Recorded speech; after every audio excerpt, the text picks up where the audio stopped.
వైజాగ్‌లో నేనెప్పుడు street food జోలికి అస్సలు వెళ్ళనండి. ఎందుకంటే అది అన్‌హెల్తీ అని తెలుసు. అవి తినకూడదు అని మనం ఇప్పుడు చాలా చూస్తున్నాం. బట్ తిరుపతి ఎళ్తే మాత్రం నేను తినే ఏకైక స్ట్రీట్ ఫుడ్ వచ్చి గోబీ మంచూరియా. అందులోనే వేరియేషన్ గోబీ ఫ్రైడ్ రైస్, ఇంకా గోబీ నూడిల్స్ అనమాట.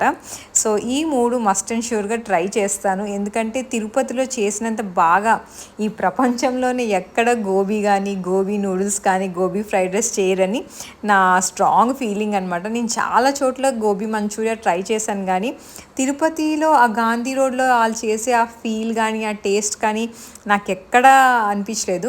మీలో ఎవరైనా ఆల్రెడీ తిరుపతిలో గోబీ కానీ మంచూరియా కానీ లేదా నూడిల్స్ కానీ టేస్ట్ చేసి ఉంటే మాత్రం నాతో అయితే కమెంట్ సెక్షన్లో షేర్ చేసుకోండి. ఇంతకీ ఈ షాప్ గాంధీ రోడ్లో ఎక్కడో చెప్పలేదు కదండి. ఈ షాప్ గాంధీ రోడ్లోని బాబాయ్ హోటల్ అనమాట. వీళ్ళు Manchuria, gobi noodles, gobi fried rice సూపర్గా చేస్తారు. మీరేమంటారో కమెంట్ సెక్షన్లో షేర్ చేయండి.